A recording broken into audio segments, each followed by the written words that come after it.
Si tout le monde pourrait prendre leur place assise, s'il vous plaît.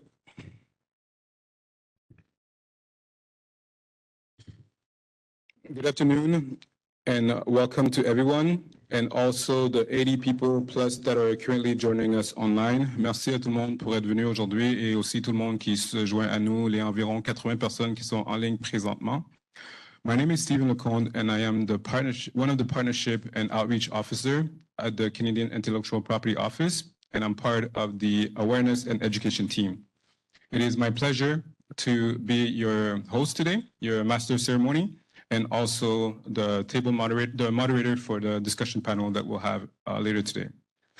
En nom de l'Office de la propriété intellectuelle, j'aimerais faire un rappel. On behalf of the Canadian Intellectual Property Office, I would like to acknowledge that the land from where I am speaking today is a traditional unceded territory of the Algonquin Anishtabeg peoples.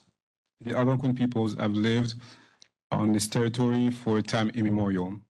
Je suis reconnaissante d'être ici et d'avoir l'opportunité de partager sur ce territoire. I was walking earlier today and just to see all of you at the different booths talking to people, mingling, getting to know each other, I felt so blessed, so fortunate because I can see that we're part of a really vibrant community, vibrant crowd. And before we get started, I just want us to take the time to celebrate the fact that we're here. You guys could have been anywhere in the world today, but you decided to be here.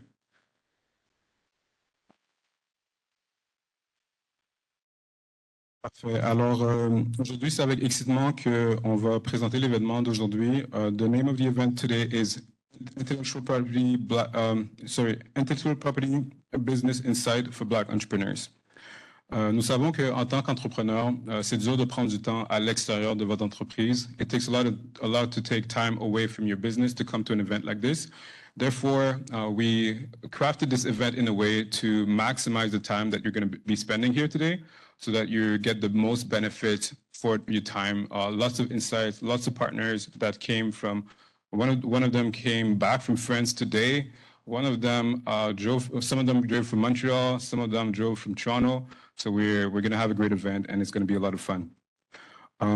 Before the event starts, avant que l'événement commence, j'aimerais vous expliquer un petit peu le déroulement de la journée. La première chose qui va se passer, c'est que je vais passer la parole à notre directrice générale et le président de notre organisation. Then after that, we are going to have a discussion panel with some of our guests. It's going to be a lot of fun, a lot of interesting conversations are going to happen at the discussion panel. Vous allez aussi avoir l'opportunité de poser des questions. There'll be questions that you guys are going to be able to ask in the room and also the people online.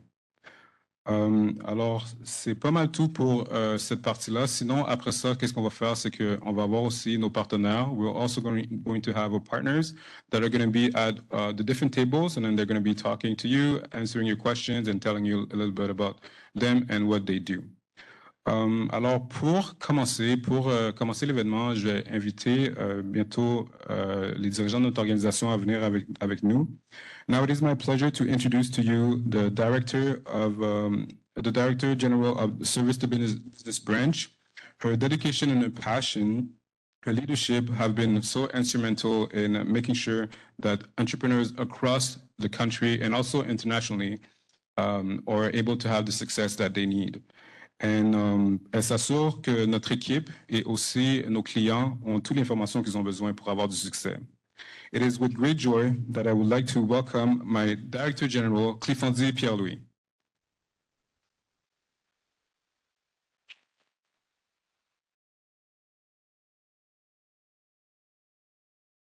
The floor is yours.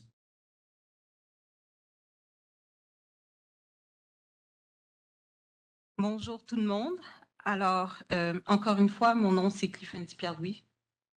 Je suis la directrice générale des services aux entreprises à l'EPIC. Thank you. So, on behalf of the Canadian Intellectual Property Office, CIPO, so I'm pleased to welcome you today to our event, Intellectual Property and Business Insight. Obviously, this event was organized as part of the Black History Month 2025. So this year marks the 49th celebration of Black History Month, 49th. Nearly half a century later, February remains a powerful movement for reflection, advocacy, and celebration. It is really the time for us to honor the legacy of Black Canadians and recognize the ongoing contribution of Black innovators, entrepreneurs, and creators. When we think of intellectual property, we often think of innovation and creativity. And for the Black community, innovation and creativity have always been the heart of Black excellence. And today we want to take the time to remember the legacy. So we want to remember pioneers like Elijah McCoy, whose patents actually transformed the railway industry. We want to remember Mary Ann Shadd Carey. She was actually the first Black woman publisher in Canada who helped lead the groundwork for racial integration and women's equality in the country. We also want to remember Portia White. So Portia was an internationally well-known singer whose artistic legacy continued to inspire us today. These individuals, like many Black innovators, before and after them, are and were owners of intellectual property. So at CIPO, we believe that intellectual property is a critical driver of success, whether through the protection of patents, trademark, copyright, industrial design.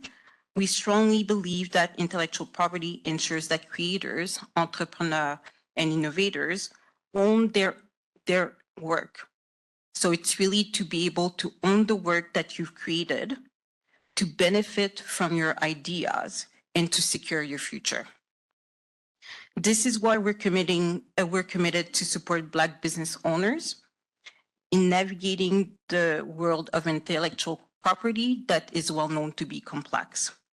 So understanding and leveraging IP is not just a legal necessity, but in today's world and economy, it's actually your pathway to business growth, competitive advantage, and long-term success. A year ago, we actually launched our first ever Black History Month initiative. And we wanted to make sure that we were able to recognize the contribution of Black Canadians. Nous avons organisé l'année passée notre premier événement inaugural pour le mois de l'histoire des Noirs.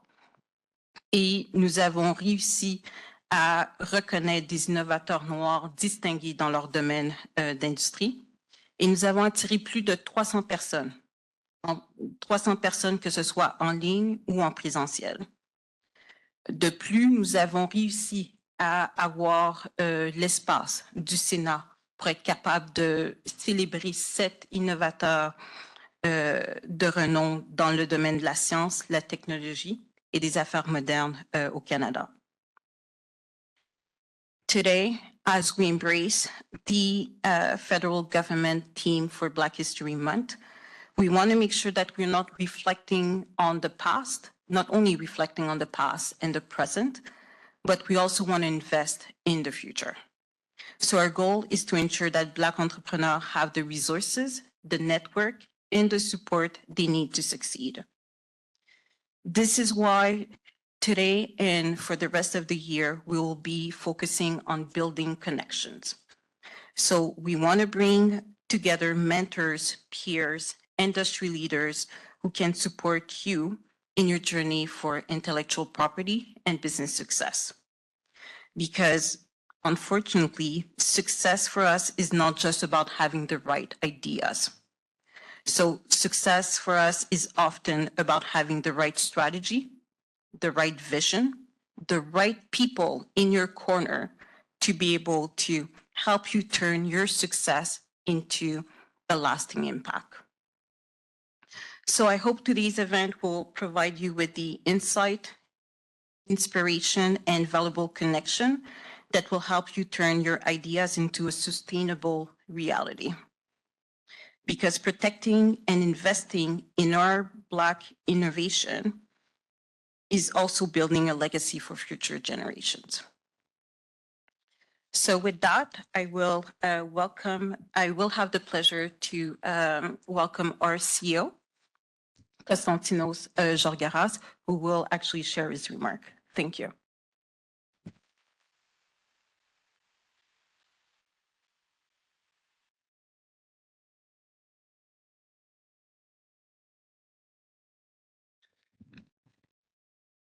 Bonjour tout le monde. Good afternoon, everyone. Merci beaucoup, Cliffandi, pour votre leadership, pour cet événement ici, et merci à toute l'équipe de l'OPIC. It's really fantastic work. Cliffandi covered so much ground. I'm not going to try to repeat any of that. She covered it very, very well.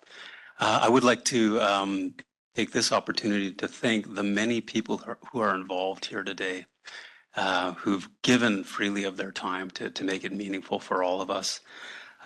We have Ingrid Gale, CEO and founder of Helena Baby. I wish that invention was around when my kids were younger. We'll hear from Patrice Cuemo, founder of Energy Stat, looking at geothermal technology and engineering.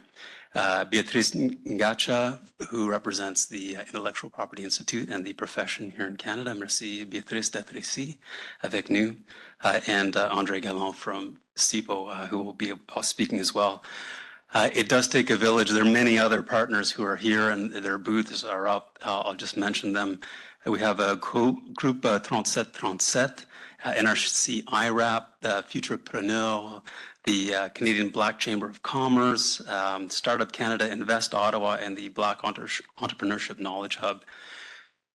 Wow, so many people came together to make this happen. And really, this was created for you, for all of us, so that we could hear and we can exchange between innovators and business leaders so that we can learn from each other as we embark on our journey of invention and creativity. Last year was our inaugural event for Black History Month, which was a huge success, and I'm so pleased that we're able to do it again this year. We learned a lot last time around, some of the key takeaways that we heard were looking at the importance of IP ownership for many within the Black community, and participants highlighted the need to ensure recognition and to receive credit for their own innovations and their creations, and how critical it was to have all sorts of support and funding, not just for R&D, but also to create and sustain supportive networks. And in fact, some of the booths here, we've got maps of communities at the chamber and also at the hub here. So those are some of the key takeaways, and I'm eager to hear what will come forward. So we still have a lot of work to do, as we all know. From CIPO's perspective, we'll continue to do this kind of work. We'll continue to support networks.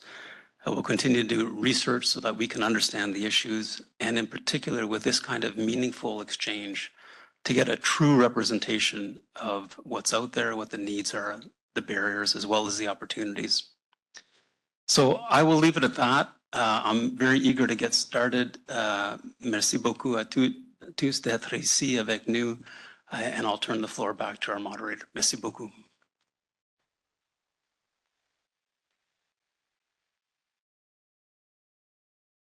Well, thank you so much for these wonderful remarks.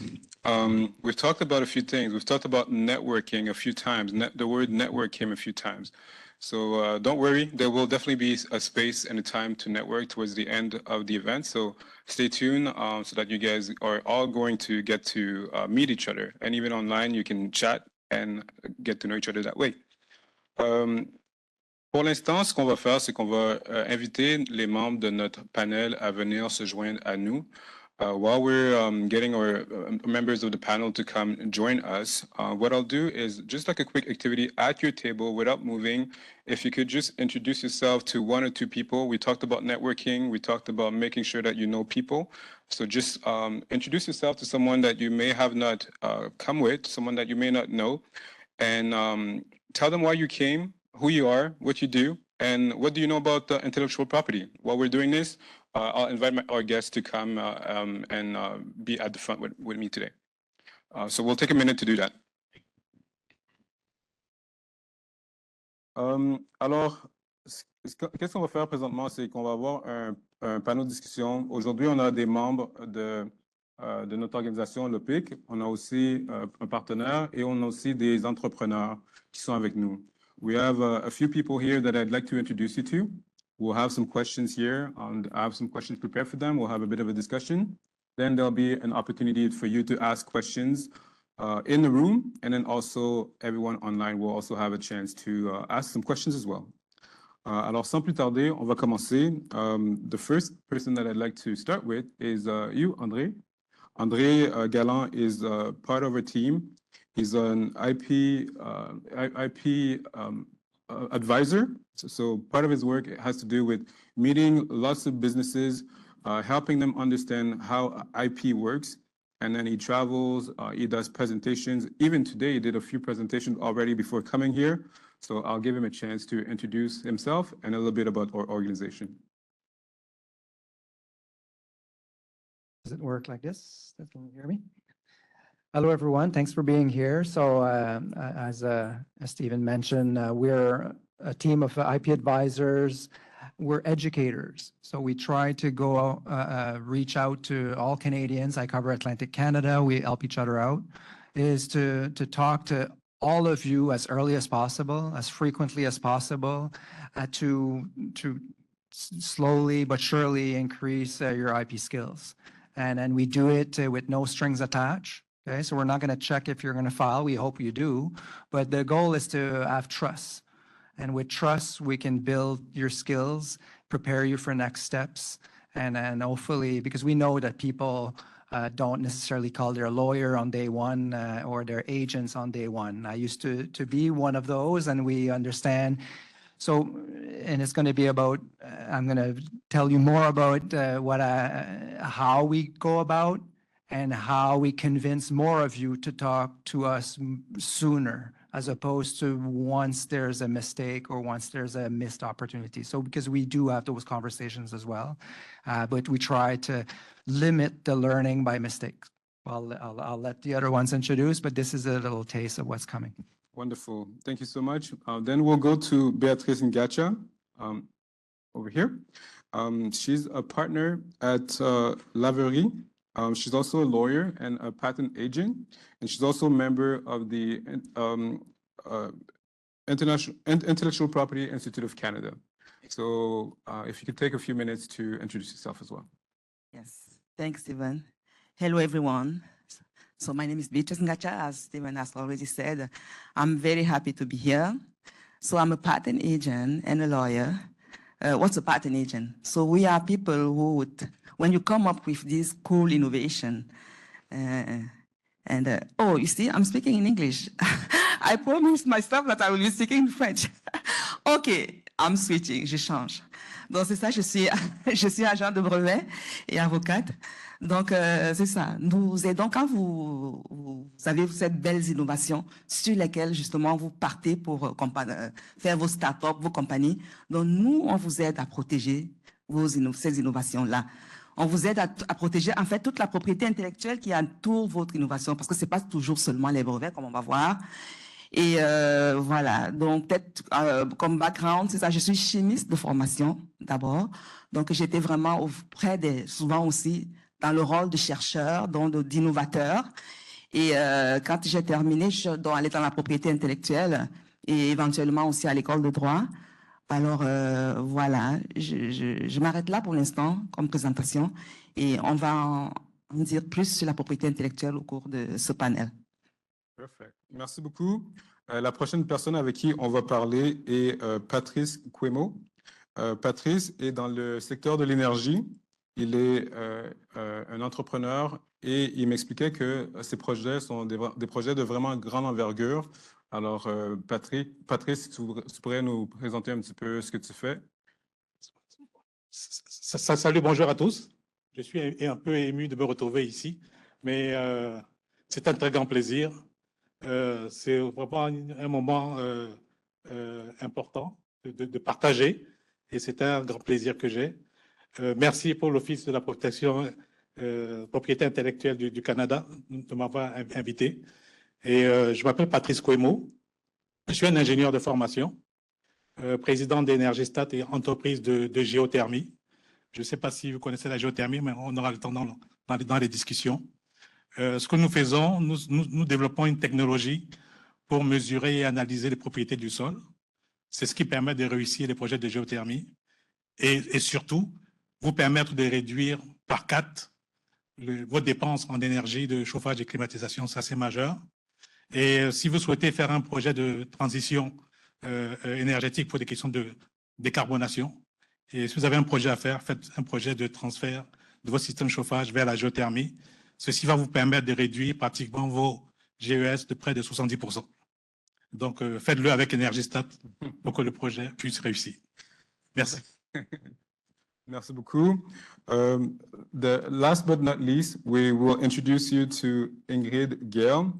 Ingrid has 2 hats. She has a business where she helps girls know more about STEM. And then she also have another business where she's probably wearing it right now. Her logo's being displayed and she'll be able to talk to you a little bit about it. Ingrid, if you could take a few minutes to introduce yourself, please. Sure. In French? No. Okay. Hello. No, I don't speak. Hello, everyone. My name is Ingrid Gale. I'm the founder of Helena Baby, and I'm so happy to be here. This product is something that when you're creating something new, you're always trying to solve a problem. And I think many of you have maybe baby worn before and have experienced wearing a carrier. And, the most common complaint is discomfort and proper support for the baby. And so I felt a need to put something like this out in the market. So at least I'm doing my part in offering a comfortable and supportive carrier for newborns, toddlers, and parents. Great. Thank you so much. So these are our panel for today. We'll be able to ask them some questions later on. First thing that I'd like to know, we'll pass the mic back to Béatrice. Béatrice, la première question va être à toi. Est-ce que tu peux nous expliquer un petit peu c'est quoi les différents types de propriété intellectuelle? Bien sûr. Donc, c'est ça. La propriété intellectuelle, c'est vraiment un ensemble. OK?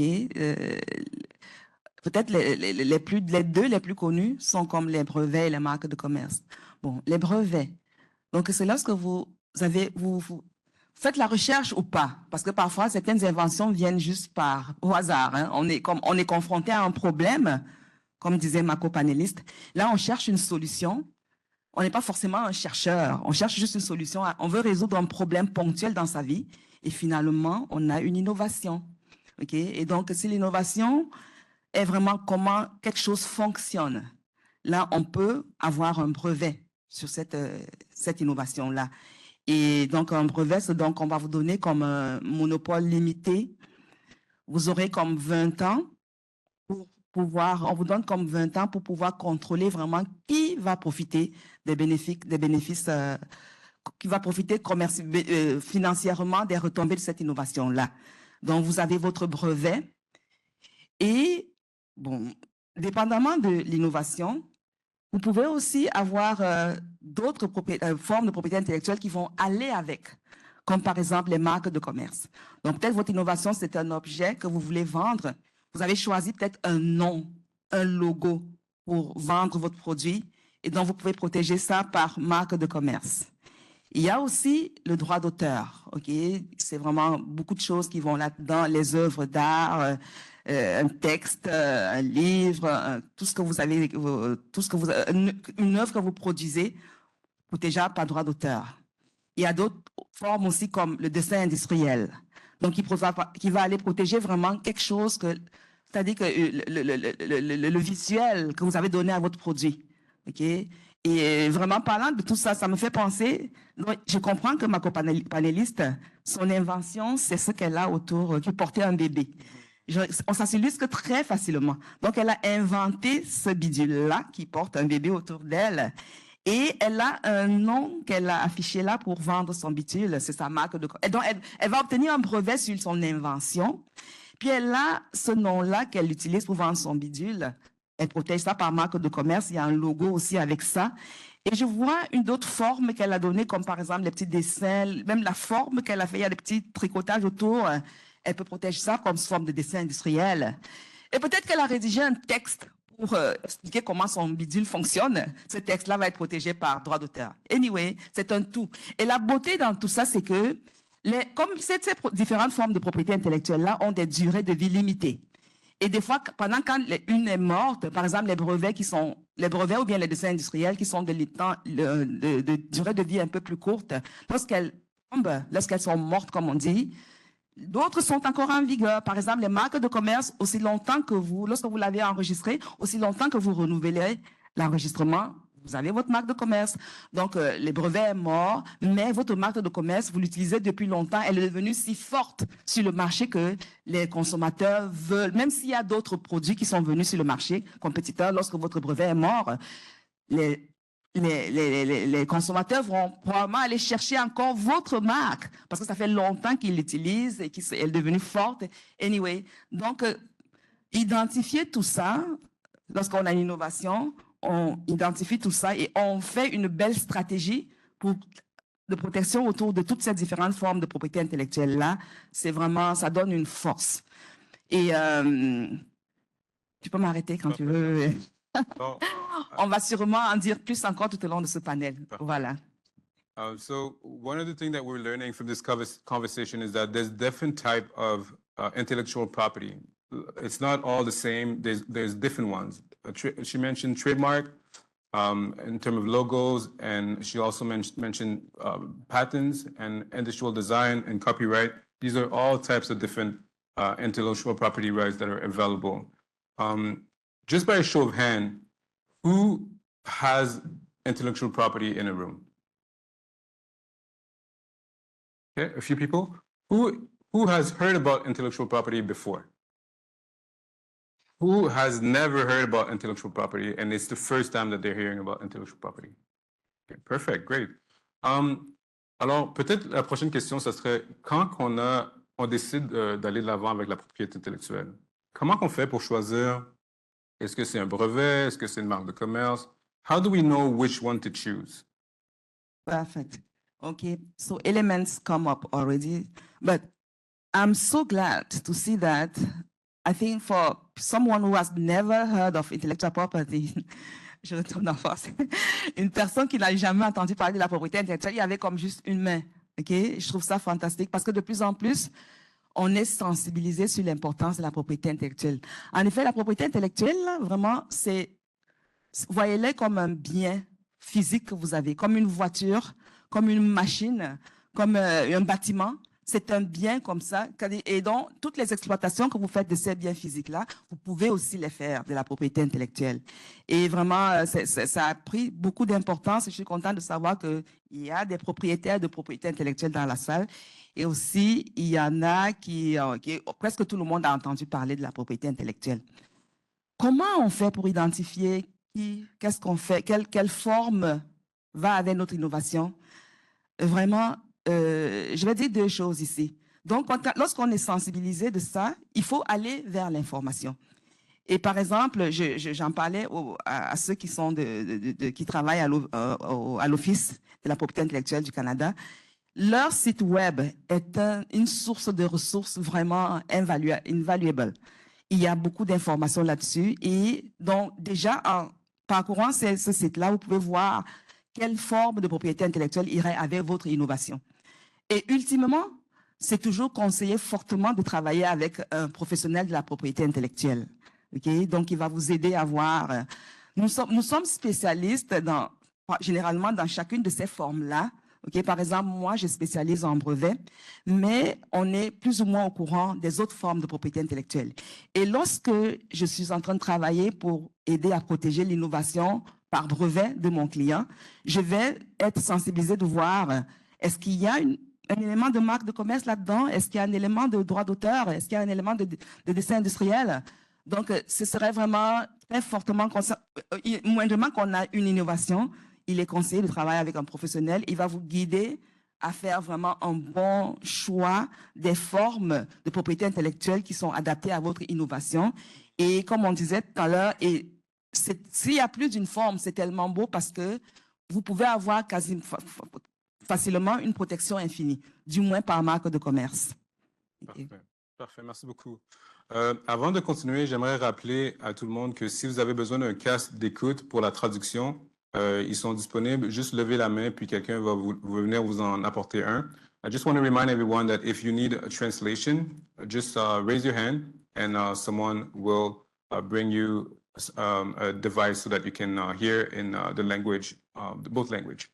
Merci beaucoup pour cette explication. One of the things that we're learning is that it's best to work with an advisor or someone to give you some advice when it comes to IP, because you may or may not know which one to go with first. It's possible that you need one. It's possible that you need multiple different type of IP, and there's professionals that are available to help you make that decision.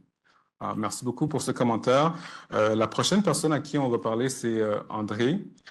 André, la question que j'aurais pour toi, j'aimerais comprendre un petit peu, tu sais, dans la salle, on regardait un petit peu, il y a des gens qui sont au courant de la propriété intellectuelle, il y a quelques personnes qui sont nouvelles, il y en a qui en appartiennent, il y en a qui n'en ont pas encore.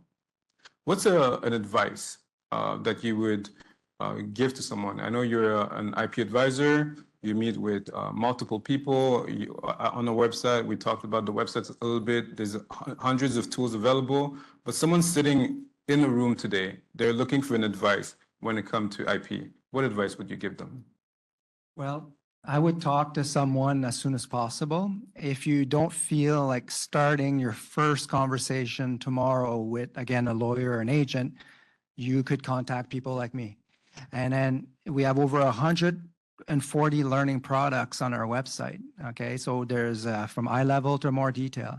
It's easy to get lost. That's why people may not be as aware as they should about some of the misconceptions about IP, or why it may be more important than people think, the counterintuitive rules. So we can help you kind of do that in plain English, give examples, reassure everyone, because we don't learn about this in high school and college and university. So we're there to make it more accessible. So for you to, when you do shop around for a professional, you're more prepared, more confident to ask questions, to pick the one you want to continue the journey. We do IP 101, Trademark 101, Patent 1, all of those 101, 102. But to reinforce all of that, you'll need to go to 103, 104, 105, which are with professionals. So there could be legal advice, there could be patent advice, there could be trademark advice. What does that give you? It gives you more tools in your toolbox to compete. So education is tool on its own. So the fact that you're here, you're already, hopefully you're getting as educated than your competitors, if not more, knowing the rules of the game. And then there's complex, unfortunately, but we go step by step. So you're not overwhelmed with the overload of information on our website. I'm a guide. I become a guide, informal. I don't wear a tie usually, like when I talk to people. So to feel comfortable. Okay, I'm not going to check, as I mentioned, if you file for a patent or a trademark or not. I said, I'm talking to you as if you're a friend or a family member. Investing in your IP strategy. Investing in IP. So what's an IP strategy? Very short. One is, what do you have? You need to know what is what. Number two is what your competitors have. Number 3 to 5, you bridge the gap between you and your competitors. Number 6, you repeat that because you change and your competitors change and you have new competitors coming in. So we can continue our conversation. So I start with people who never heard about it and I explain what is what. I give examples. And then after an hour or so, we can do a few meetings. Then they're like, wow, and that's usually the reaction we get. Then they're prepared to have to continue the journey. It's a journey. Like you want to protect your creation. And then by protecting what you have legally, the two-way legal street, you don't want people to take what you have and you don't want to be accused. But then you can use IP rights to show your trustworthiness because you're dealing with funders, you're dealing with investors, angel investors, banks, financial institutions, business partners, supply chain, manufacturers, and you want them to trust you. And we only know ourselves. sometimes not fully, but so it's to show trust. You have your financial statement. You may have an inspector's report when you buy a house from a stranger. Well, a registered trademark. Ah, and by a registered trademark agent. Ah, okay, now I want to invest in your business. You did a patent, or you did not do a patent, but you explain why. You did this instead. You did your homework. You're not disclosing too much information before you acquire rights, but at least if you can show investors, okay, at least they're you're getting education, you're getting a strategy, you're getting surrounded, you are willing to be educated. The willingness to be educated is powerful. So that's what I would stop there for now. Yeah. Wonderful, wonderful. Well, everyone here has the willingness to be educated because otherwise you guys would not be in a room. So that's an amazing start. Andre, one thing too that I want to mention as well is that, so Andre is an IP advisor. He offers services where people can call him, have meetings with him, meet with him and ask him all these questions. You can have one-on-one time asking questions to someone that has knowledge about this field. And in our team, we have multiple people like Andre who offer services throughout the country. So if you are not aware of these services, si vous n'êtes pas au courant de ces services-là, c'est quelque chose qui est très important. Comme ça, vous allez pouvoir commencer du bon pied à la place de faire des erreurs et d'avoir à les réparer. Alors, merci beaucoup, André. Maintenant, j'aimerais passer à Patrice. Patrice, en tant qu'entrepreneur, j'aimerais avoir un petit peu une compréhension de qu'est-ce qui t'a motivé à aller du chemin de l'avant en tant d'entrepreneur et aussi dans quelle mesure la propriété intellectuelle t'a épaulé dans tes démarches. Très belle question. En termes de motivation, cette question me ramène un peu à mon enfance. Et lorsqu'on parle d'entrepreneur, la question que je me pose moi-même, c'est quel type d'entrepreneur je suis. Et je vais vous dire que pour moi, être entrepreneur, là, c'est quelqu'un qui découvre qu'il y a un problème quelque part, qui ouvre le capot, qui explore, qui découvre ce qui ne va pas, qui cherche la solution, qui ferme le capot et qui met à disposition quelque chose pour que tout le monde puisse l'utiliser. Et je le dis de cette façon-ci parce que depuis l'enfance, c'est un peu comme ça que j'ai fonctionné. Et ma description ressemble un peu à la description d'un garagiste hein, qui ouvre le capot. Là. Mais en fait, étant enfant, lorsque je roulais avec mon papa et qu'il y avait des problèmes mécaniques sur la voiture, j'entendais tout le temps parler du moteur. Ah, je me disais qu'il y a quelqu'un quelque part dans le capot là qui s'appelle moteur. C'est ce que je me disais comme enfant. Et bien entendu, à un moment donné, il y a un garagiste qui arrivait. Je m'installais juste à côté pour attendre, voir cette personne qui est là, qui roule la voiture, qui s'appelle moteur. Je vais voir comment il va sortir. Il va parler avec ce monsieur qui s'appelle mécanicien. Et il va résoudre le problème. Et mon problème à chaque fois, c'était toujours de voir, mais finalement, ce monsieur-là, il a travaillé et puis d'un seul coup, ça marche, mais j'ai pas vu monsieur moteur. Donc, c'était une question qui m'était toujours restée comme ça en tête. C'est pour vous montrer que j'avais déjà cet état d'esprit un peu de recherche de compréhension d'un problème. J'ai une autre anecdote un peu chez moi et toujours dans l'enfance. Lorsque mes parents sortaient de la maison, ils devaient tout le temps garder tous les postes radio. On les mettait dans les placards, on les gardait très très loin. Parce que s'ils ne faisaient pas ça, j'allais démonter le poste radio. Et je faisais pourquoi? Parce que je me posais la question, si il y a un son là-dedans, à l'époque c'était les Otis Redding, des choses, il y a un son là-dedans, il y a sûrement un monsieur là-dedans qui a dû trouver une méthode pour se redevenir tout petit. Mais il faut que je démonte pour pouvoir savoir, ce monsieur-là, il faut que je le voie. Et donc, c'était un peu ce genre d'opération. Vous comprenez, j'avais une tendance un peu très, très technique, là. Dans mon développement, j'ai suivi tout un processus technique. Et à un moment donné, lorsqu'on parle de pays, Mon premier contact avec les notions de pays, c'est en école d'ingénieur. J'ai suivi une formation très technologique. Je me suis beaucoup spécialisé dans les puces à l'époque. Bon, j'étais quelqu'un qui avait pris l'habitude d'ouvrir des capots d'ordinateur et ainsi de suite. Et je rencontre deux autres amis à l'école d'ingénieur. On voyait dans le sous-sol de l'école, c'était des gros laboratoires. On était vraiment dans notre domaine. Et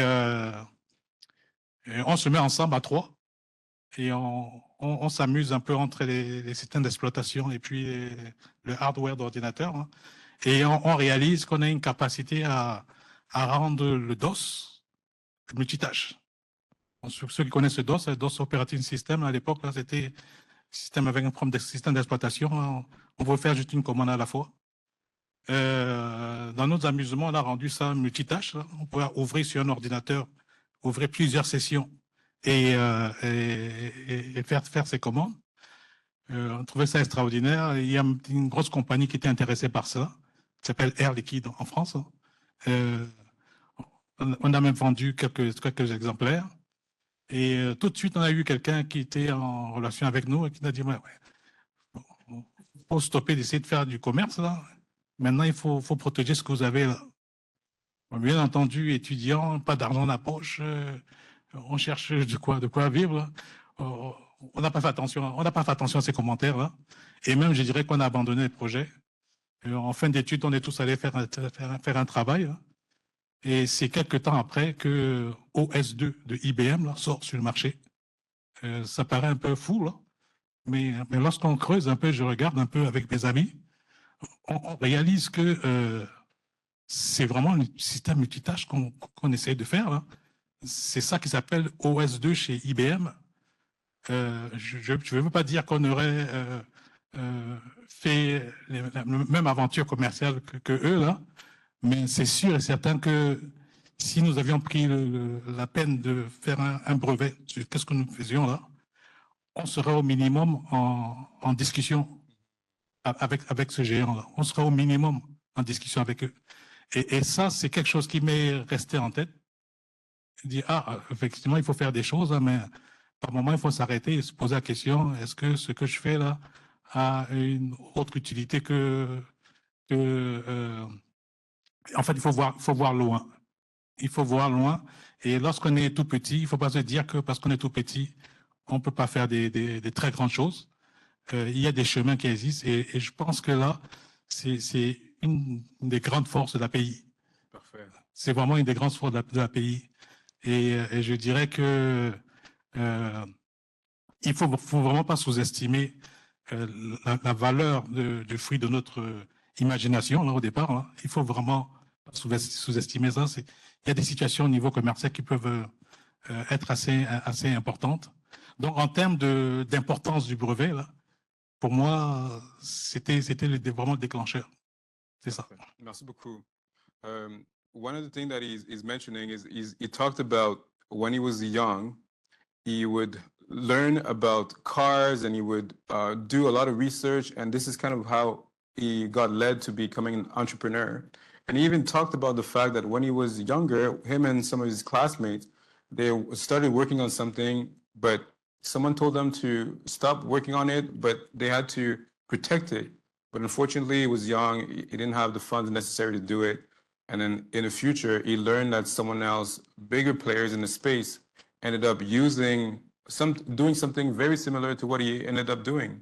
And this is a great story and a great example of something where you're thinking about something, but maybe you don't have the necessary tools and resources to go forward with it. And he's also saying that it's something that we should not take for granted. So you guys, again, are at the right place. Merci beaucoup de partager cette histoire. Ingrid, I saw you smiling a little bit while he was talking, while he was sharing his story. We'd love to hear about your story as well. What led you to start to go on a path of becoming an entrepreneur? And then when did IP come into play as part of your story? I did not know I wanted to be an entrepreneur, and I didn't have anything in me from when I was young. It was more my first business. I'm American, sorry. And, and I lived in Brooklyn, New York for 13 years. And my first venture was because I didn't like the space I was working in. And so my first business was I opened up a personal training studio. And then I saw there was a demand for people who wanted to be in fitness. And so I opened up a yoga studio. So I had that going for a little while. And I really loved being an entrepreneur because I have so many ideas, so many. And the problem is I keep doing the ideas and then I'm kind of always, you know, working. But I really love the collaboration and I love that the most. Just kind of seeking out people who are like-minded to work with, as opposed to being in a situation where you have to work with people because you didn't choose them. But I could do that too. But and then when I came to Canada, this is when I came back to Canada. I developed the Helena baby carrier, and again, this is out of a need, I believe. And then I also have another company, STEM the Gap Academy. So yeah, I am a serial entrepreneur. I absolutely love it. And I definitely recommend anyone who's interested, you know, definitely to seek it, especially being in Ottawa. One thing about being in Ottawa, from my experience after living in Brooklyn, after living in Toronto, I have never seen this much support for businesses like I do in Ottawa. And that's pretty awesome. So I do advise if you are seeking entrepreneurship, this is definitely a great city to do it. As far as IP, I'm still figuring it out. It's not something I wish I knew, just like you wish you knew about the baby carrier. I wish I knew about you when I first started it, because it's just like you have an idea, right? And you go and you do it. And then, I don't know, I heard about intellectual property like maybe a few years after I started. I didn't know. But now I have some more information and now I know, and I've met some amazing people. So I'm definitely excited to pursue. I did put this down for some time, so I didn't pursue the carrier for some time. But now that I am, I'm definitely excited, and I do understand how it does make your product more valuable and put you in a better position for a competition. But yeah, I don't know. Oh, that's great. Perfect. Thank you so much. No, that's amazing. Thank you so much for sharing. Ça va être la dernière opportunité qu'on va avoir entre nous. If you have questions, start thinking about your questions because your turn is coming. And then same thing for people online. Dernière chose que j'aimerais poser comme question. The last thing I would like to ask you all in like 30 seconds or less. What advice would you give to aspiring Black entrepreneurs, such as some of the people in the room and then some of the people online? We'll go Béatrice, André, Patrice, and Ingrid. 30 seconds or less, what advice would you give? Okay, so just maybe a few advices I would have stem really from what Patrice said. So, ne sous-estimez pas, quand vous êtes dans l'action ou dans l'innovation, ne sous-estimez pas vos innovations. Vraiment, c'est vrai que vous aurez un brevet seulement sur une invention qui est nouvelle et qui n'est pas évidente par rapport à ce qui existe déjà. Mais en travaillant avec un professionnel de la propriété intellectuelle, elle va vous aider à voir vraiment que, en fait, vous avez des chances. Okay? Par exemple, pour un brevet, là, on ne va pas se le cacher, la roue a déjà été inventée. Les brevets, la plupart des brevets aujourd'hui, c'est des innovations, des improvements, des améliorations sur des inventions qui existent déjà. Et parfois, donc, vous avez quelque chose, vous dites, oh, ça, c'est rien. Non, ça peut ne pas être rien. Okay? Donc, travailler avec un professionnel, vous pouvez commencer par quelqu'un comme mon collègue ici, et peut-être il va vous diriger vers un professionnel à un moment donné. Donc, il ne faut pas sous-estimer. Et une autre chose, c'est que vraiment, il faut être conscient de la valeur que ça peut avoir. votre propriété intellectuelle, ça revient toujours sur quelque chose que Patrice a dit. Si peut-être que moindrement, ils avaient pris la peine de protéger leur innovation, moindrement, ils seraient à la table de négociation avec cette grosse compagnie-là. Okay? Un brevet, c'est un bien. Donc, vous pouvez vendre, vous pouvez vous asseoir, juste louer, hein, donner des licences à des personnes, ils exploitent ça et vous reversent des revenus. Merci beaucoup. Bon, je vais laisser là. Merci beaucoup. André, 30 secondes au moins. Oui, merci.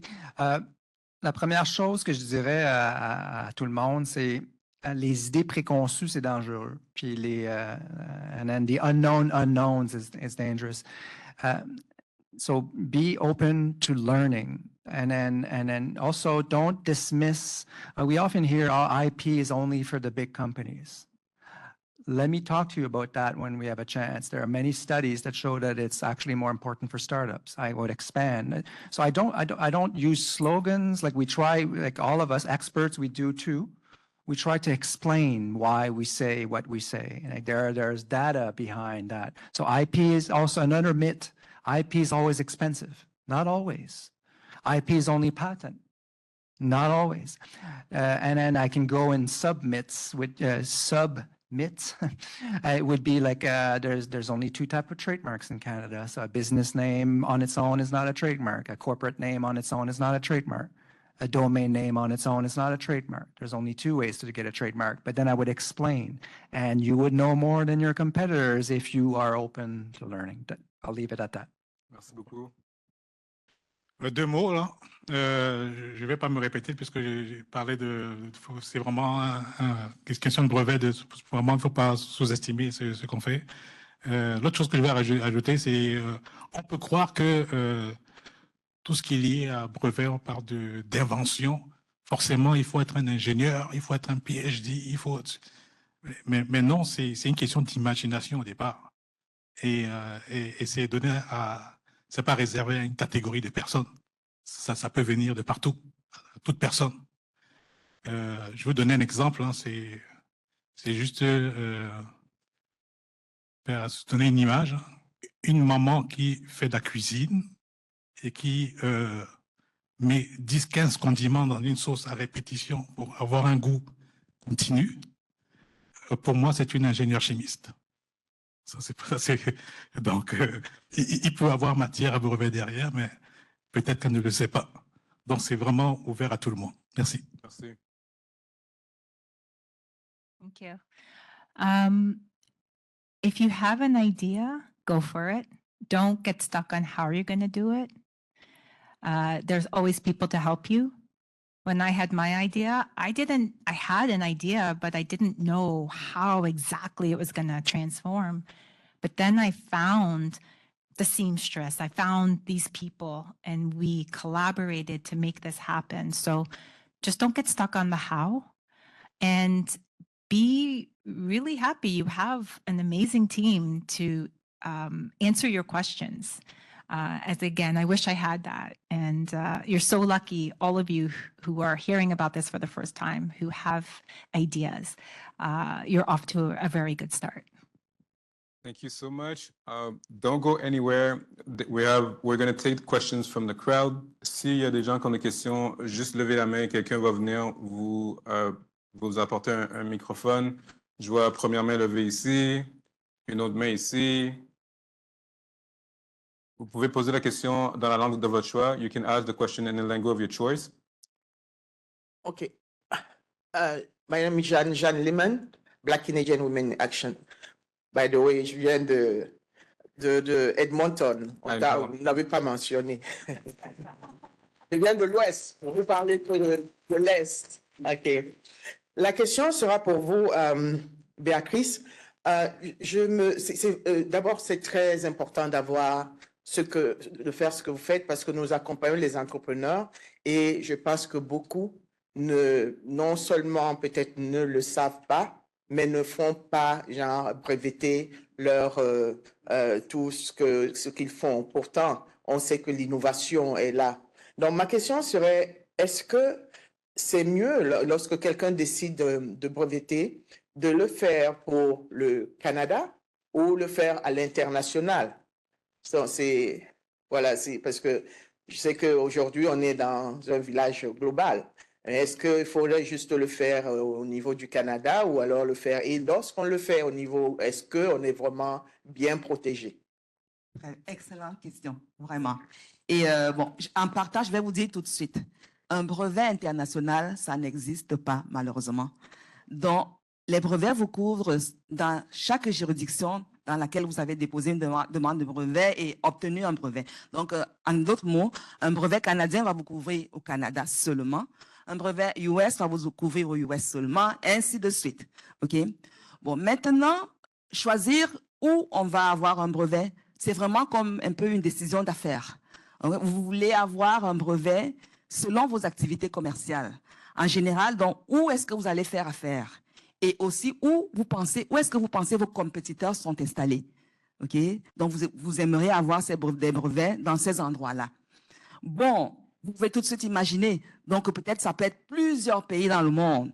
Et c'est sûr, les coûts augmentent. Heureusement, il y a vraiment une stratégie pour aller avec ça. Okay? Donc, vraiment, on revient encore à la base. Vous travaillez avec un professionnel, il va vous guider.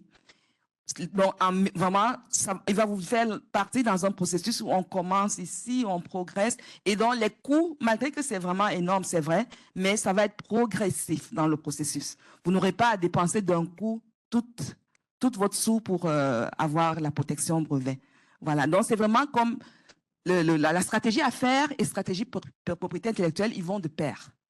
Et votre professionnel en propriété intellectuelle va vous guider là-dedans.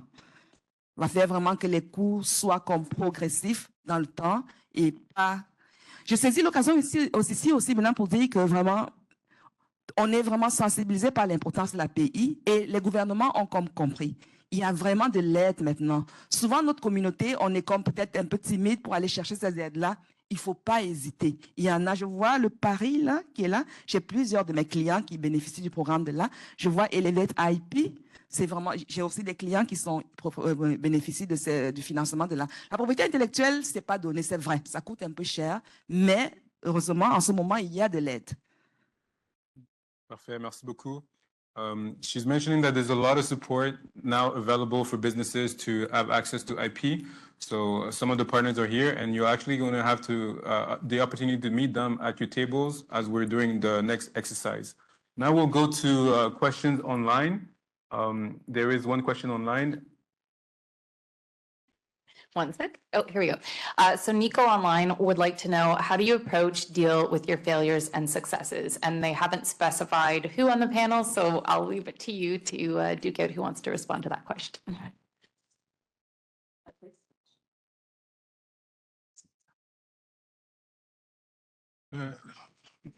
Lorsqu'on parle de succès, c'est une notion aussi qui peut devenir très, très variable. Je pense qu'il y a derrière c'est d'abord un parcours.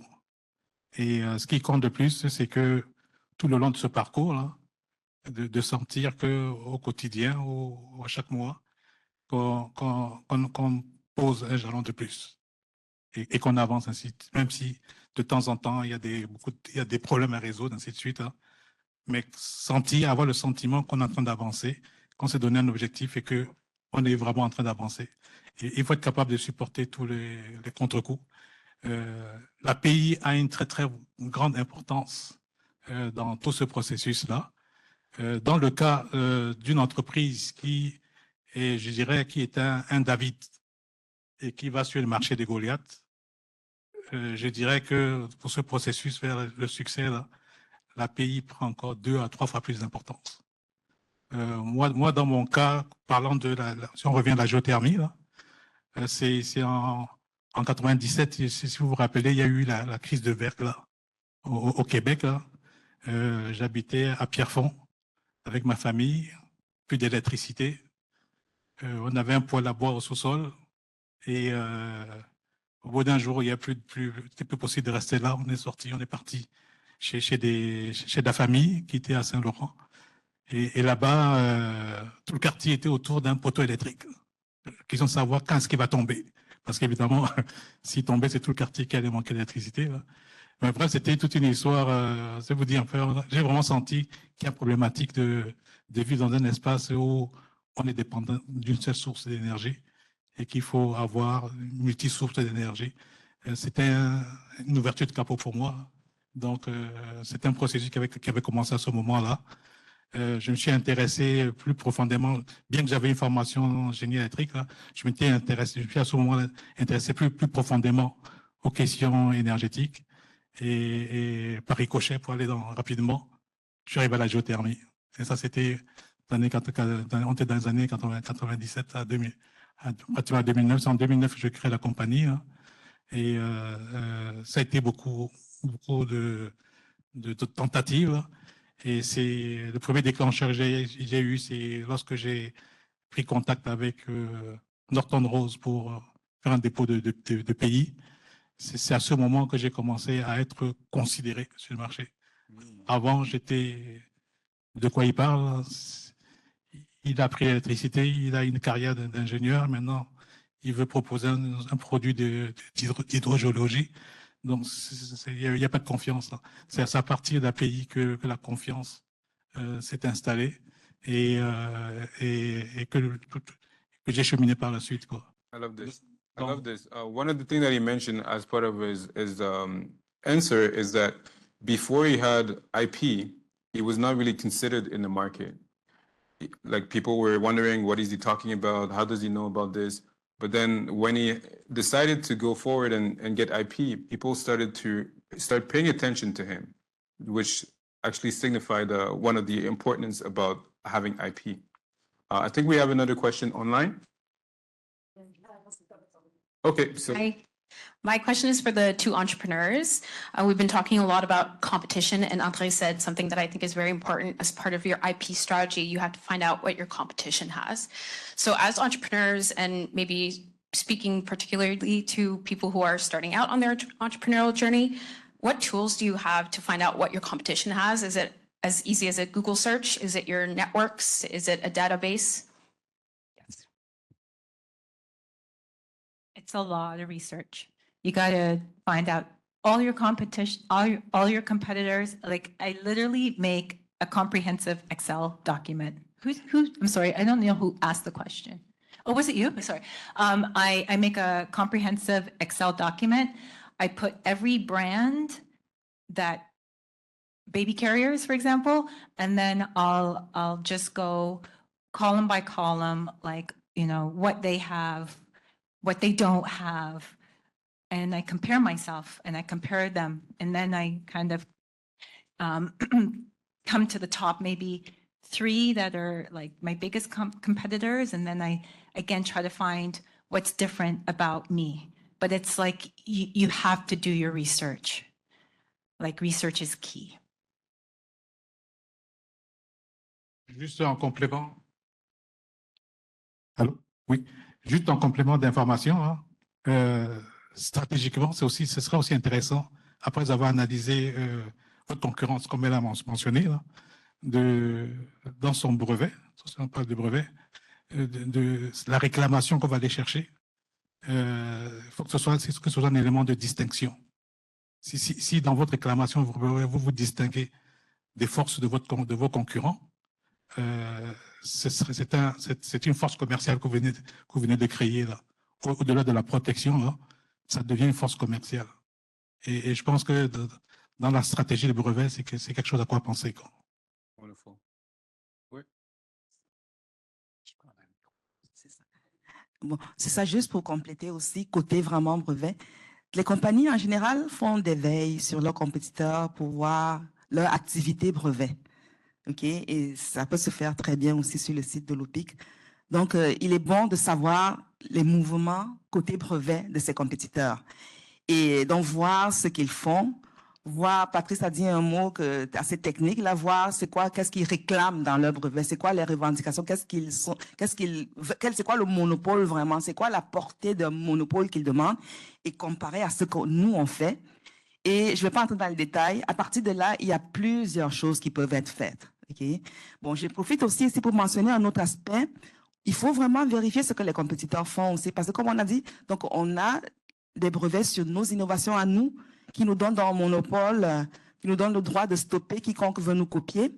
Mais en même temps, donc, quand on lance son produit sur le marché, il est bon de savoir qu'il y a des brevets aussi dans dans ce domaine-là parce qu'on ne veut pas se mettre en contrefaçon sur le brevet d'une autre personne au risque de se faire poursuivre.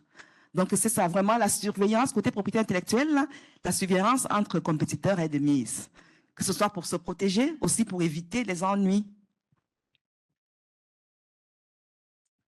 Oui, pour faire du pont, continuer sur le même pont, on peut aller chercher beaucoup d'intelligence sur nos compétiteurs. Puis, on peut commencer la discussion, puis les analyses poussées que les cabinets peuvent faire, peuvent aller chercher des inventions ou des produits ou des services que vous n'aviez peut-être pas trouvés, d'un. Vous pouvez même voir qu'est-ce que vos compétiteurs ont en tête dans le futur. C'est l'exemple que j'ai donné ce matin à une présentation, c'est quand McDonald's, les restaurants McDonald's ont décidé de se lancer dans le café plus sérieusement que dans les années 70-80. Dans les années 2000, ils ont le McCafé. Tu peux acheter le café à l'épicerie même. C'est un bon café. Ils ont ajouté à leur liste de produits et services pour la marque McDonald's et leur logo. Ils ont ajouté café.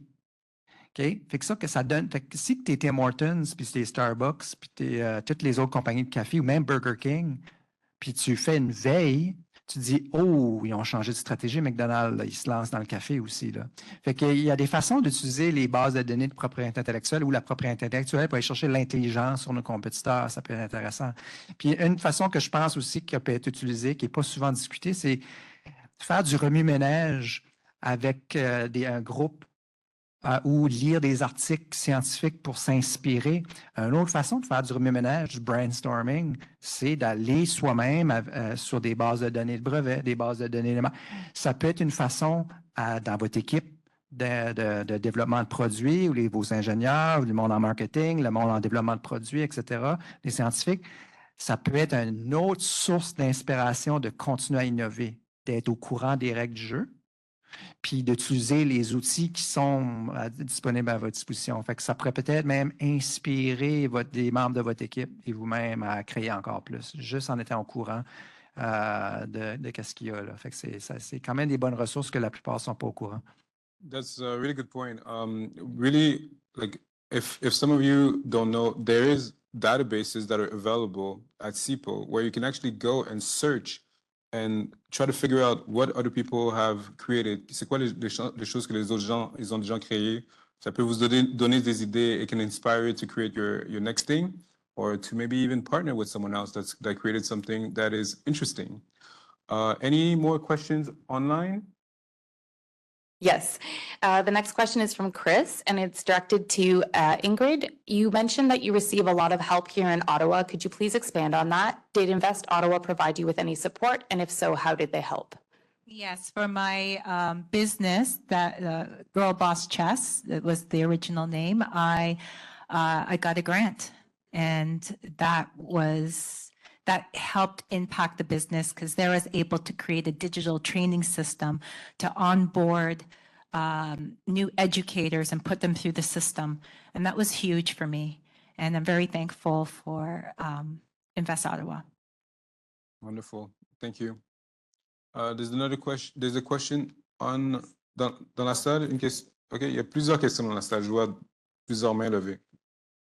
OK, merci beaucoup. Les panneaux, c'est incroyable. Ma question, c'est que la plupart du temps, quand on parle des idées, sont liées à des produits. Mais il y a des espaces pour des entrepreneurs qui font des services, par exemple. Et à quel étage de leur entreprise ils commencent?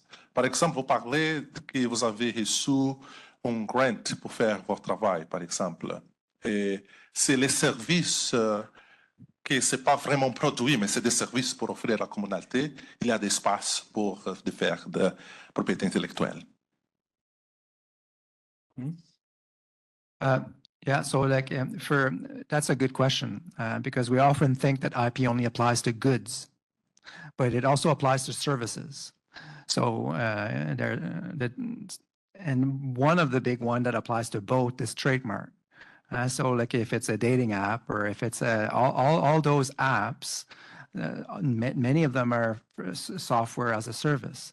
And so the branding is powerful. It's powerful for Coca-Cola, which is where, according to the economists, it's 50% of the valuation of Coca-Cola is their trademark. It applies for the local pizzeria as well. So trademark for sure. And then you enter the world, the other IP might apply as well. So if there's computer code, then there would be maybe copyright and trade secrets. If there's a user interface, then maybe industrial design would come into play. There would be some copyright with also the visual aspects that was originally created, the text. So that there would be ways that you can use IP strategically, but it would depend on what type of industry, what type of service, what type of market are you trying to penetrate now and in the future? Who's in the field? Support. So Elevate IP is one of them. So there's money to help you fund IP in Canada and abroad, and that includes filing for trademarks, for example.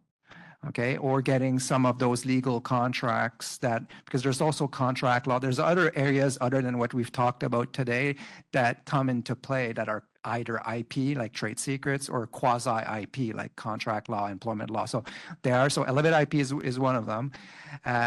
And then there's others like Can Export from Global Affairs Canada, the Trade Commissioner's Service for IP abroad. So that would help you pay a portion of what you pay professionals and that you pay IP offices around the world. So that's two. And then there's NRCI RAP, IP Assist. There are legal clinics funded by ISED, the department that we report to. So legal clinics in law school to do certain work, not everything, because it requires experts for more complex issues. Great. Je pense qu'on avait des questions par ici. On a une question ici.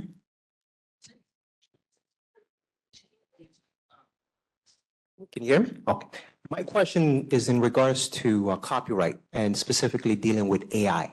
So I just wanted to know, what is CIPO's perspective when it comes to AI? Is AI IP protected under, is it protected under copyright law according to CIPO? And then also, if it's not, and what does the copyright certificate or registration do? Like, what is the correlation between that?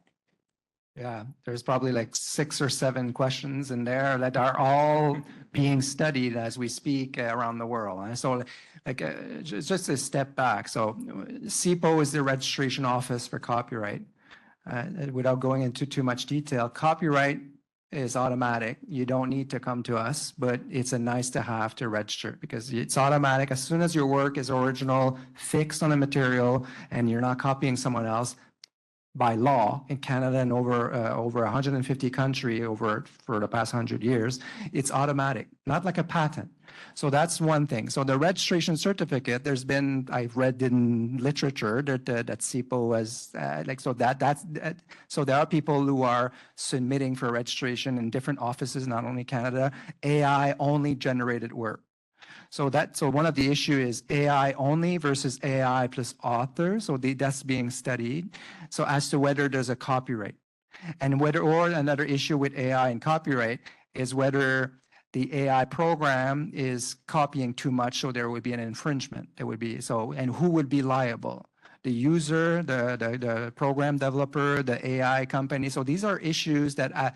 There was a consultation launch, and the government received feedback from everyone, from a lot of people, and it was in 2023. So I said it was about AI and copyright, and they kind of laid out where the law and where the issues were standing at the time, and they wanted to know organization, people around Canada.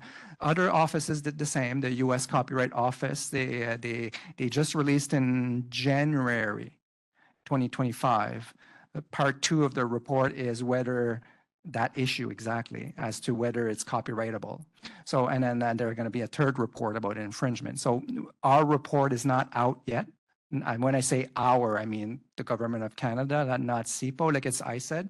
So, but these are good questions from some. I could continue. So if you're interested in AI and IP, like I happen to be co-presenting with a law professor on March the 19th in French virtually, and on March the 20th in English, just to kind of lay out where things are standing.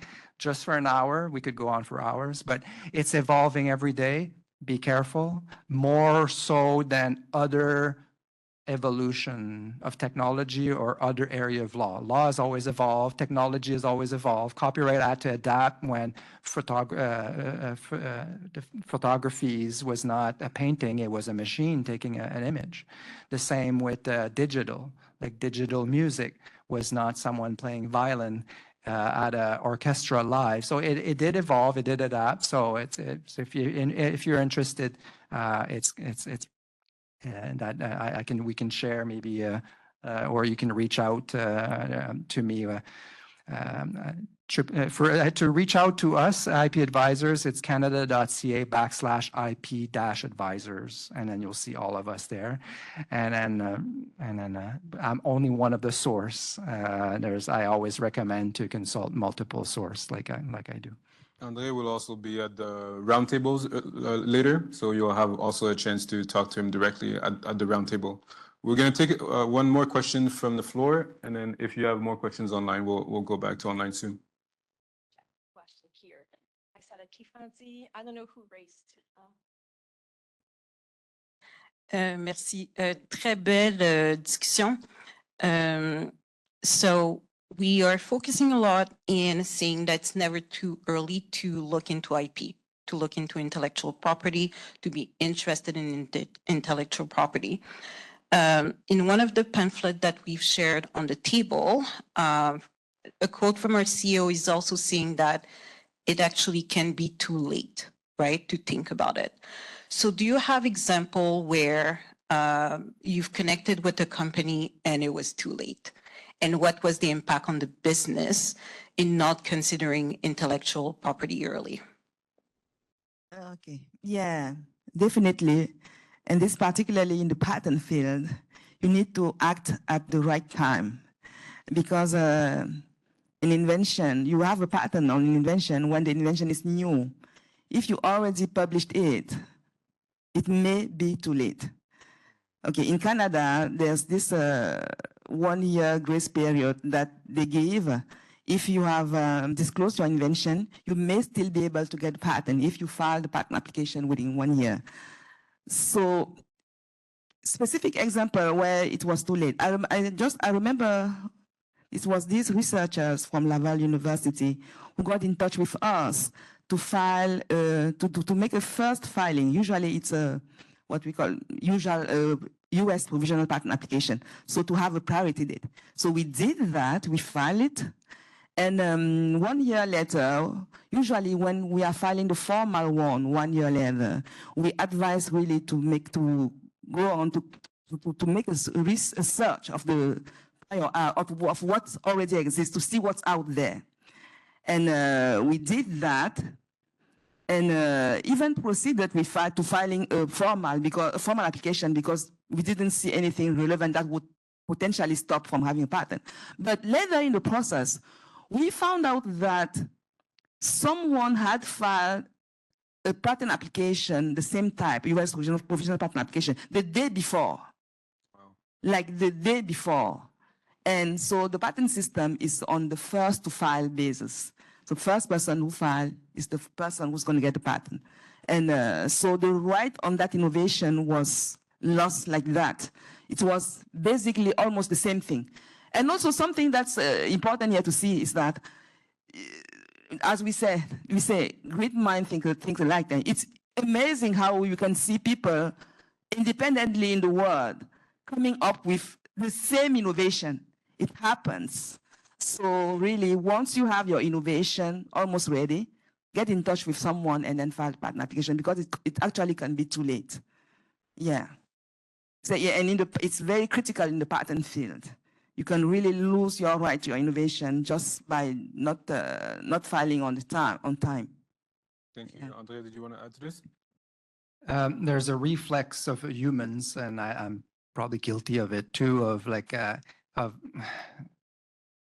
because a percentage of my calls, I spoke, like I have the privilege, I always say privilege because to talk to innovators, it's to have a moment in your world and it's amazing. But a percentage, unfortunately, are people that are already maybe in trouble. And I tell them, like, for sure, talk to a professional as soon as possible. And I explain why. So for all IP rights, so I've heard that issue of like so 2 rules of thumb: keep it secret until you talk to someone like us.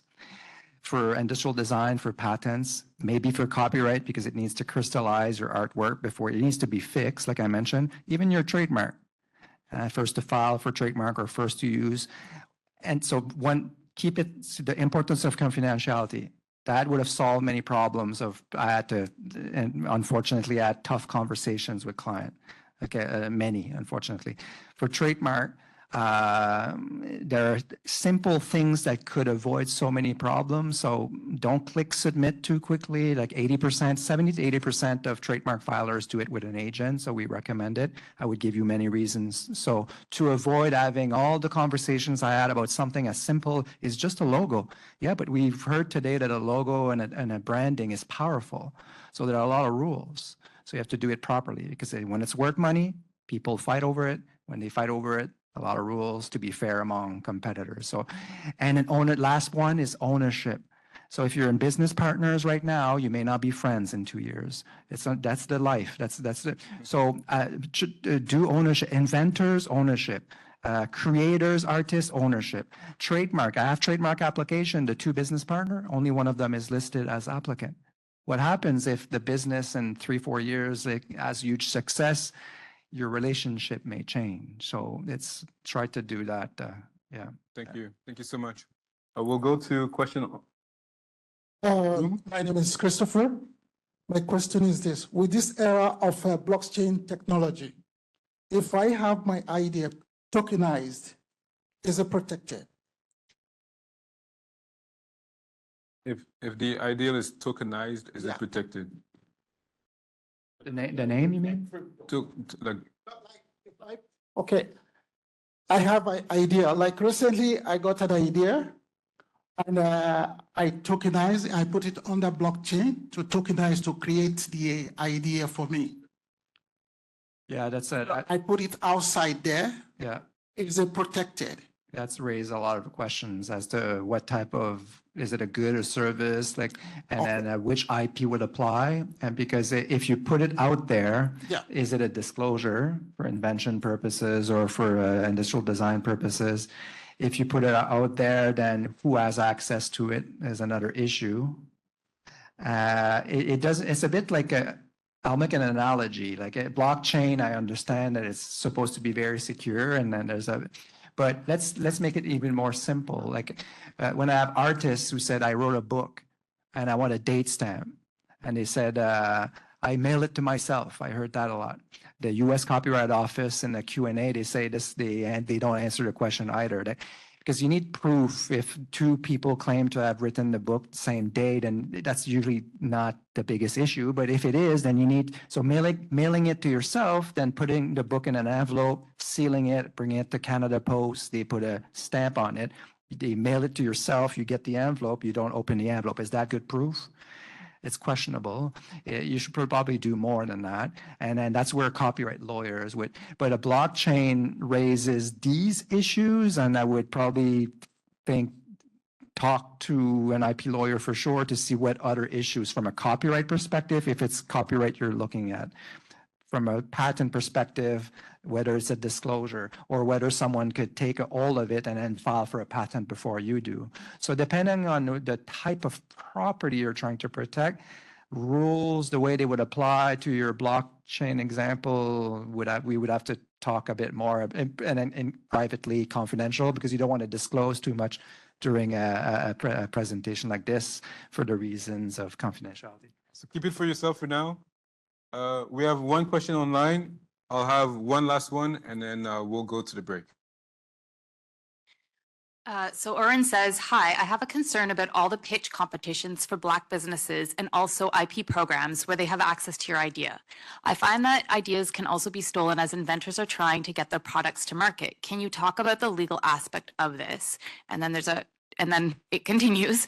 Someone mentioned that the first person that filed a patent is entitled to it, but how do we know the idea wasn't stolen? This happens all the time, and what if the business can prove that they started the idea development years ago? So loaded question, if you can answer that, please. Okay, maybe I can start. Andre, you probably will. Yeah. The patent office is not a police. The patent office, you file there, and they won't investigate to see whether the invention actually comes from you. No, they won't do that. It's you. You have to take care of yourself. So yeah, usually when I'm working with my inventors, before these pitches, okay, these pitches are important. They need to have fun for sure. I would advise to start the patenting process, at least to file, maybe those who knows, I mentioned it before, the US provisional patent application. To at least, it's a type of patent application that's not that expensive to file. I would strongly advise to do that first. So you have this date that we call the priority date, which means at this date, on this day, you are the person who has invented this. We filed it, and then you go to your pitches. You go meet potential inventors, potential investors, and you can even just mention to them, by the way, I am patent pending. This is my number even.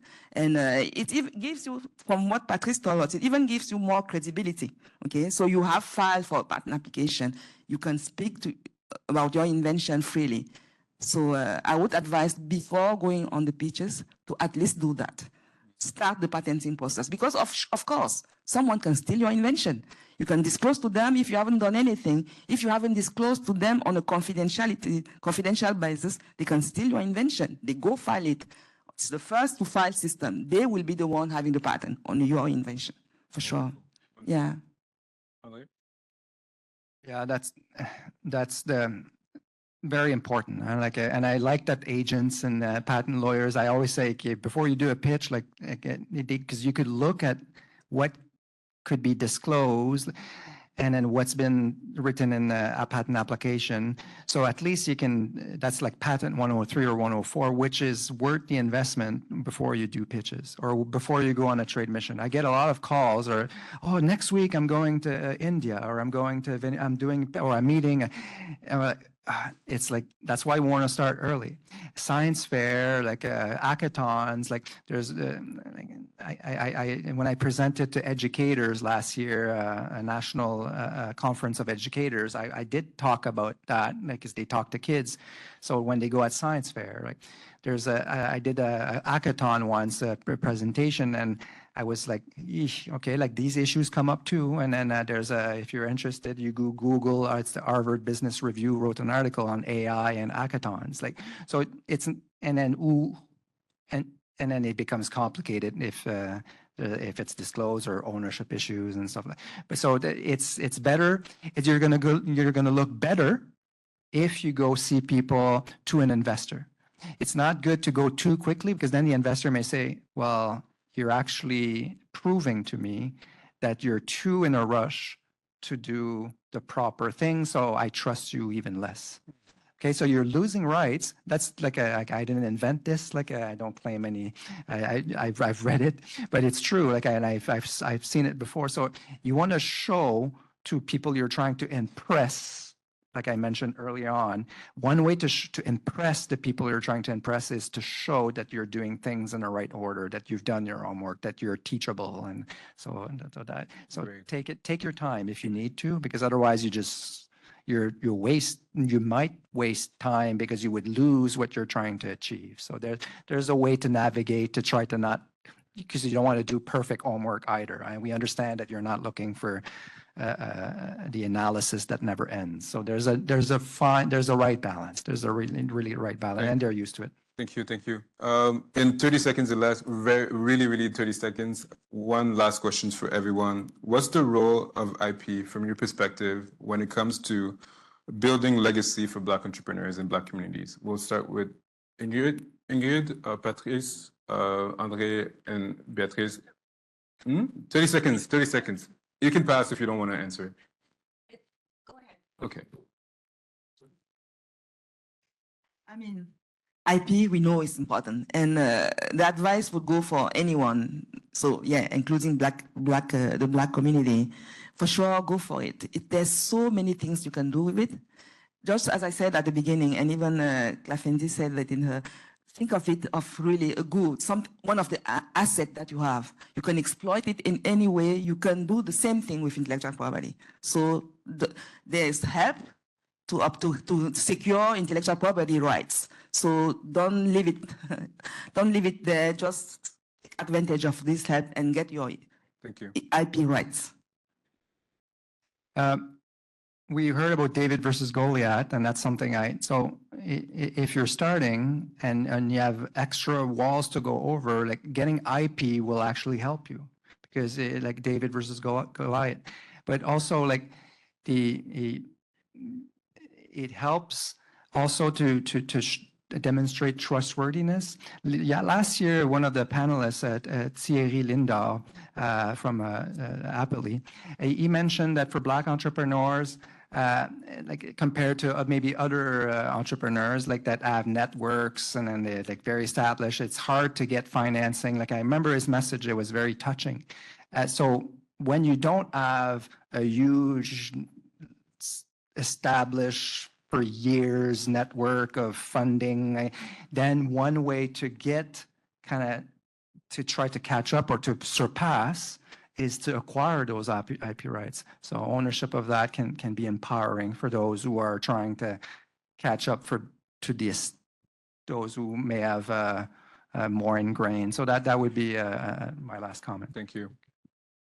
Le commentaire que je ferais, c'est de dire que je regarde la communauté noire, je dirais que c'est pas celle qui a le plus grand réseautage. Et lorsqu'on part en affaires, le réseau, ça compte beaucoup. Je dirais aussi que c'est pas celle qui est la plus munie financièrement. Et ça compte beaucoup. Donc, ça voudrait dire que dans la communauté noire, on part en affaires avec un désavantage. Je dirais ça comme ça. De plus, si vous partez en affaires et que vous allez sur un marché et que vous venez avec une solution qui est, je dirais en termes de criticité, qui est très, très important. C'est par exemple quelqu'un qui invente une pièce qui va aller dans un avion. C'est très critique. On ne va pas mettre votre pièce dans un avion comme ça sans s'assurer de la confiance. Donc, ça va être encore plus difficile. Donc, se servir de l'API, pour moi, je trouve que c'est un très grand levier. Ça permettrait de lever plusieurs barrières. Merci beaucoup. Que je viens de mentionner là. Merci beaucoup. C'est ça. Ingrid, if you have a comment. I just want to say, share what you know with your friends and family, because this information is super important and it will help you build legacy. Great, thank you. So this completes our panel discussion. We've learned a lot today. Raise your hand if you learned at least something new. Thank you for all the panelists. Thank you. Thank you. Thank you, everyone. Merci d'avoir visionné la vidéo. Nous espérons que cette discussion sur la propriété intellectuelle vous a été utile. Si vous êtes un entrepreneur noir et que vous souhaitez approfondir vos connaissances sur l'API, consultez notre page sur les entrepreneurs noirs et la propriété intellectuelle. Vous y trouverez de l'information sur des programmes de financement, des histoires de réussite et d'autres informations pour vous inspirer et lancer votre parcours de pays. Vous pouvez également réserver un appel individuel gratuit avec un conseiller en propriété intellectuelle dans votre région pour voir comment l'API peut soutenir l'expansion de votre entreprise. Vous trouverez les liens dans la boîte de description ci-dessous.